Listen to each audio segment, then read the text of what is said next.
Bonsoir, merci d'être là. On est ravis, on remercie vivement l'équipe du Champeau de nous accueillir pour ce cycle anniversaire. Je signale notamment dans le week-end une grande journée Éric Rohmer demain, qui est le cinéaste phare de la maison. 5 de ses comédiens viendront présenter 5 de ses films phares. Et puis d'ici le 26 décembre, c'est chaque jour à minima 2 cinéastes qui viennent nous retrouver, vous rencontrer, se souvenir. Et je signale dans la salle la présence du producteur du film de ce soir, Charles Gilibert, dont c'était, je crois, le premier film distribué en tant que producteur avec CG Cinéma. Il se trouve que c'est désormais le président des films du Losange. Et retrouver Olivier Assayas avec ce film-là, capital dans son œuvre, était pour nous une nécessité. Donc je vous demande de l'accueillir chaleureusement, Olivier Assayas.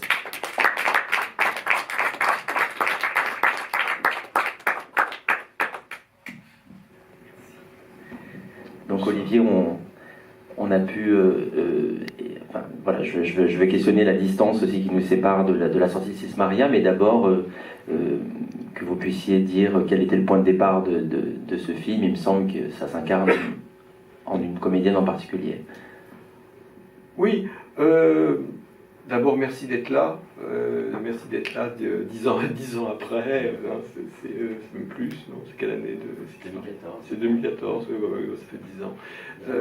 C'est assez vertigineux, parce qu'évidemment pour moi, toutefois quand on fait des films, le temps s'arrête un peu, quoi. Donc on a toujours un peu l'impression que les films datent tous d'hier. En réalité, entre-temps, ils ont vécu leur vie, et je suis heureux qu'ils arrivent ici, dans un cadre qui est celui dont je suis évidemment très fier de faire partie, qui est celui de l'histoire des films du Losange, qui est au fond le modèle le plus beau, le plus stimulant de société de production et de distribution de films. Je pense qu'il n'y a personne de comparable, personne n'a rien fait de comparable à ce qu'ont fait Barbet Schroeder, Margaret Ménégoz, Éric Rohmer, Régine Vial et aujourd'hui Charles Gilibert.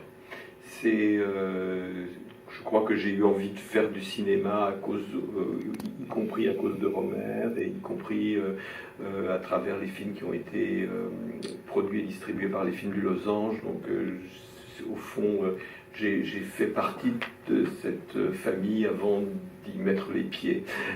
Et l'histoire spécifique de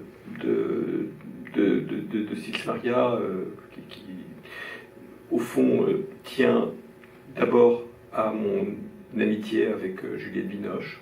Je dirais pas que c'est elle qui est la commanditaire mais d'une certaine façon, j'ai encore le souvenir aujourd'hui. J'étais au milieu de la nature, j'étais en Haute-Loire, dans un bled perdu, à l'époque avec Mia Hansen-Love. Et le téléphone improbablement a sonné, parce le réseau passait extrêmement mal. Et c'était Juliette qui m'appelait en me disant voilà, écoute, je voudrais qu'on fasse un film ensemble, parce qu'on a fait l'heure d'été ensemble, et avec Charles déjà. Et elle avait le sentiment qu'on n'avait pas été au bout de l'aventure, quoi. C'est-à-dire qu'elle était un personnage, l'un des personnages d'un de mes films, mais en fait, au fond, elle aurait voulu qu'on fasse un film qui soit le nôtre. Et elle m'avait proposé une idée sur laquelle qui me rendait un peu perplexe, qui me dit voilà, je voudrais faire un film dans lequel je jouerais tous les rôles. Bon. Et je lui dis écoute Juliette, je vais y réfléchir, etc. Et puis j'ai réfléchi relativement vite, et je me suis dit au fond, c'est une manière de me dire qu'elle a envie qu'on tourne ensemble, c'est une manière de me dire que peut-être à travers les années, on a commencé ensemble. Elle jouait dans Rendez-vous d'André Téchiné il y a fort longtemps, c'était son premier grand rôle. Que vous co-scénarisez. Et j'ai co-scénarisé, donc au fond on se connaît depuis toujours, et en même temps c'était un peu raté. Et il y a c'était une manière de dire au fond le temps n'a pas passé, et essayons de le maintenir immobile en travaillant ensemble. Et donc je lui ai dit oui. Je lui ai dit oui, d'accord, ok. Je te promets pas que je vais y arriver, mais je vais essayer. Je vais essayer et en fait, vous m'arrêtez là si je suis trop long. Du tout.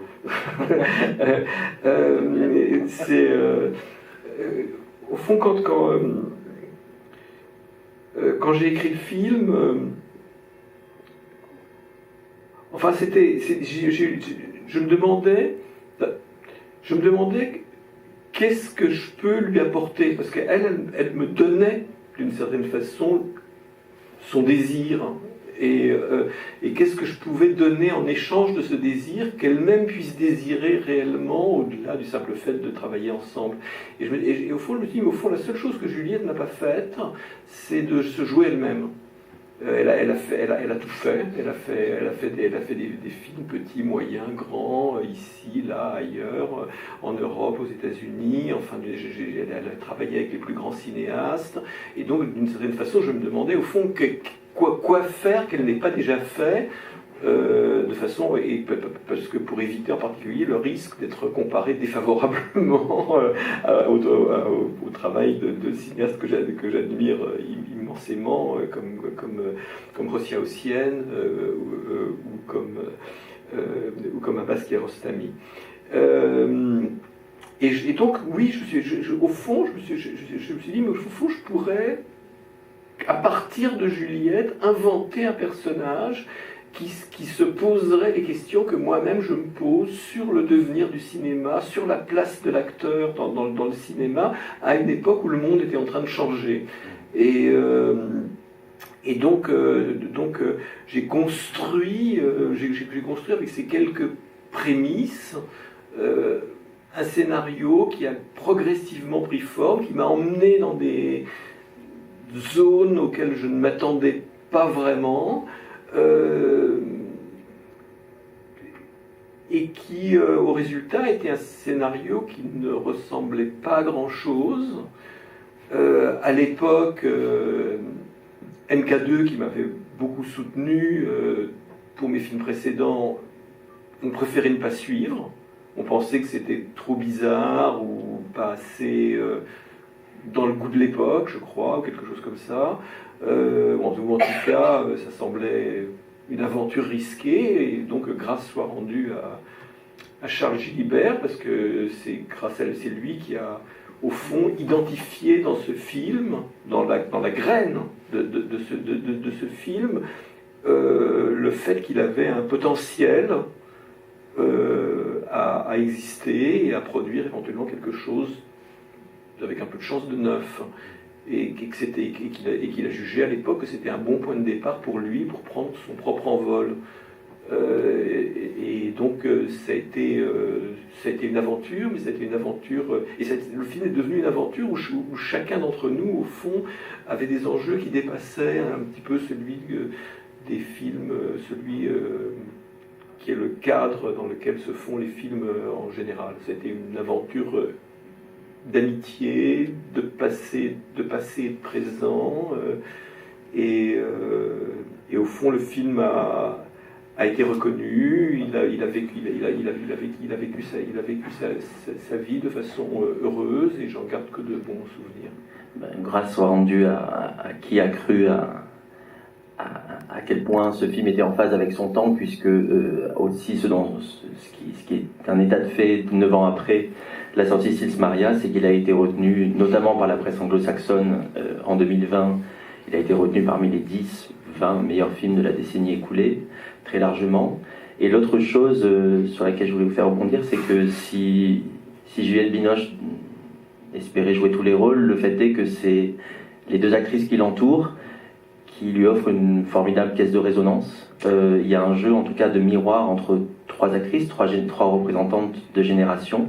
Et si Juliette Binoche a été l'une des très rares françaises à être oscarisée, c'est quand même Sils Maria qui a permis à Kristen Stewart d'être une très rare, voire unique, à vérifier, américaine césarisée. Donc du meilleur second rôle pour ce que vous allez voir ce soir.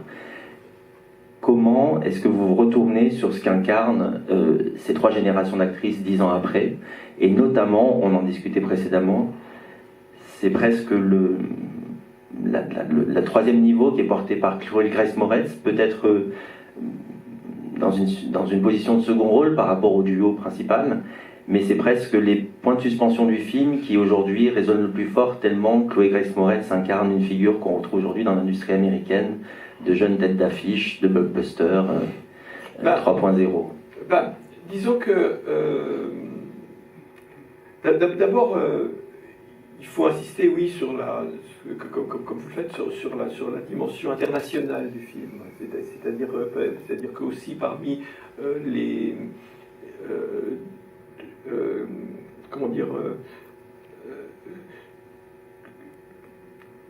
Juliette a fait des films internationaux, en particulier aux États-Unis. Elle a eu un Oscar du meilleur second rôle. Donc, c'était pas neuf pour elle de jouer en anglais, mais néanmoins, c'était neuf pour elle de jouer en anglais dans son propre rôle, c'est-à-dire où elle n'a pas à se préoccuper de questions d'accent, de technique, parce qu'elle joue elle-même, c'est-à-dire une actrice française qui a une carrière internationale, et donc, donc elle n'était pas handicapée par la langue, elle pouvait avoir en anglais la même liberté qu'elle avait dans les films français qu'elle faisait, où je crois que l'histoire de Juliette, et que c'est vraiment celle de quelqu'un qui au fond a progressivement s'est transformé en se donnant une liberté de mouvement, de jeu, d'invention, ayant relativement peu d'équivalent en fait dans le cinéma français. Et plus elle avance, plus elle est libre, plus elle s'aventure dans des territoires quelquefois qui me paraissent à moi extrêmement bizarres, mais qui néanmoins appartiennent à son destin qu'elle a décidé à travers le jeu et à travers les films de prendre en main. Donc, évidemment, de ce point de vue-là, ce qui m'intéressait, c'était de reprendre là où s'était achevé Rendez-vous. Puisque Rendez-vous racontait l'histoire d'une jeune actrice qui au fond, son chemin qui la conduira à son premier véritable rôle et qui la conduira à l'accomplissement de son rêve de devenir comédienne. Et au fond, j'ai construit le film autour de l'idée que qu'est-ce qui se passe quand tout d'un coup, quand elle elle-même a vécu sa vie d'actrice et vécu pleinement dans la plénitude, et que se passe-t-il quand elle rencontre une jeune actrice ou une actrice qui incarne la génération suivante, qui incarne le futur, qui incarne le devenir du cinéma. Et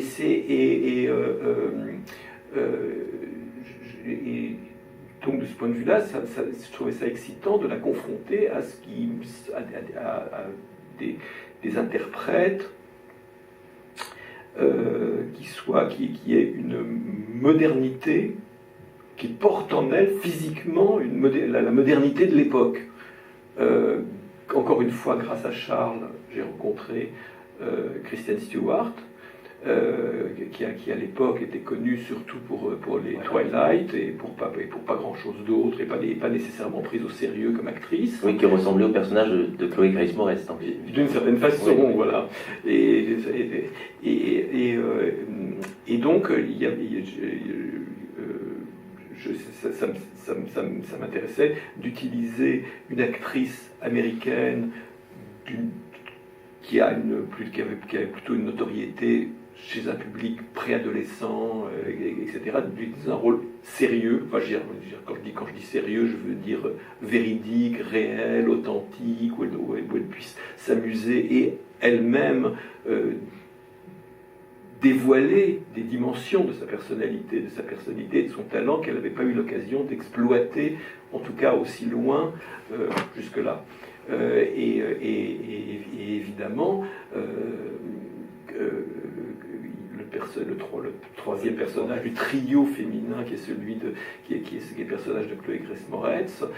Chloé Grace Moretz, comme vous le dites et comme on en parlait tout à l'heure, évidemment incarne quelque chose qui a à voir avec ce qui débutait à l'époque et qui a tout d'une certaine façon submergé, qui est le rapport des acteurs aux réseaux sociaux, à la mise en scène de soi-même, et à une dimension qui tout d'un coup était celle d'une forme de postmodernité qui n'est plus, qui racontait quelque chose sur l'époque de très différent de ce que pouvait apporter une actrice issue d'une formation et d'un rapport au cinéma plus classique. Je crois que c'est ce trio qui apporte au film de la vie, et j'espère aussi un peu de drôlerie. Enfin, je veux dire, j'avais toujours un peu à l'esprit qu'il y avait au fond entre ces trois personnages à la fois une forme de cruauté qui est celle du passage du temps, à laquelle nous sommes tous soumis, mais qu'en même temps il y a je crois suffisamment de recul ou d'autodérision chez les uns et les autres. Et ce que je voulais ajouter, c'est quand je parle de Chloé ou de Kristen, et plus spécifiquement de Kristen, j'ai envie de dire qu'il y a eu un malentendu au moment où le film est sorti, enfin, dans le sens où je crois que beaucoup de gens ont été très frappés par l'interprétation de Kristen, et à juste titre, parce que moi le premier, je la regardais, je la filmais, j'étais son premier spectateur, et elle m'éblouissait, quoi. Enfin, je disais, mais il est en train de se passer un truc qui dépasse le film, quoi. Et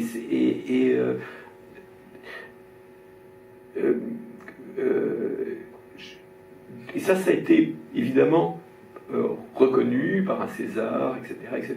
Mais néanmoins, la réalité, c'est que je crois que Juliette a été extrêmement généreuse avec Kristen, et que d'une certaine façon, c'est la façon dont Kristen avait envie de jouer dans ce film, d'abord pour Charles, pour moi-même, etc. Mais j'ai envie de dire avant tout pour Juliette, parce que Juliette, pour elle, était un modèle de liberté, de quelqu'un qui a traversé, qui a traversé le temps avec une liberté intacte, et dont elle voulait avoir la clé, dont elle voulait comprendre peut-être la méthode.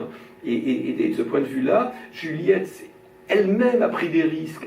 Juliette elle-même s'est aventurée dans des zones assez passionnantes, mais simultanément, elle transmettait ou elle challengeait d'une certaine façon Kristen en lui disant, mais viens sur ce terrain-là et tu vas voir si tu arrives à trouver cette même liberté, y compris d'improvisation, tu en retireras des satisfactions que ne peut pas te donner le cinéma américain, qui est beaucoup plus corseté, contrôlé, même dans des œuvres que j'admire beaucoup, c'est pas la question. Et donc j'ai l'impression que Chloé moins, parce qu'ils avaient moins de scènes ensemble, etc. Mais disons que dans la relation entre Juliette et Kristen, il y a vraiment une passation, il y a vraiment une transmission, et dont Kristen s'est saisie et qui a, je crois, marqué y compris la suite de sa carrière, y compris quand on a travaillé ensemble en faisant le Personal Shopper après ce film-là. En tout cas, il y en a un qui passe divinement le temps, je pense, c'est le film. Donc merci Olivier, et bonne constatation. Voilà. Oui.